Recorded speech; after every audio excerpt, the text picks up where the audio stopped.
Umiinit ngayon ang usap-usapan sa showbiz kaugnay ng posibleng pagbabalik telebisyon ni Dominic Roque at ang umano'y paglipat niya sa TV5.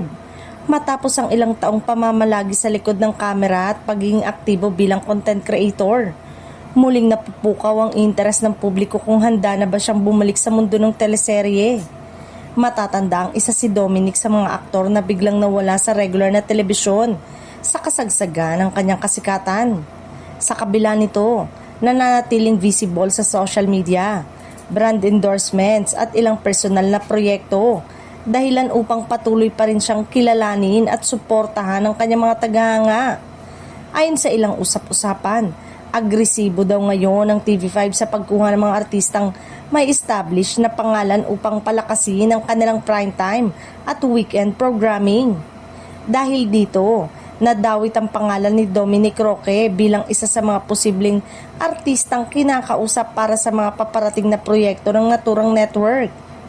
Gayunpaman, wala pang kumpirmasyon mula mismo kay Dominic o sa kampo ng TV5 tungkol sa naturang balita.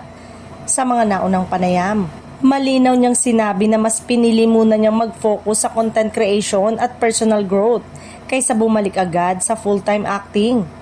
May mga source namang nagsasabing hindi isinasara ng aktor ang posibilidad ng pagbabalik sa telebisyon, lalo na kung ang proyektong iaalok ay may lalim ang karakter at may makabuluhang kwento. Anila, mas naging mapili raw ngayon si Dominic pagdating sa mga papel na kanyang tatanggapin. Samantala, patuloy naman ang paghihintay ng kanyang mga tagahanga na muling masilayan si Dominic Roque sa telebisyon, maaaring sa isang bagong yugto ng kanyang karera sa TV5.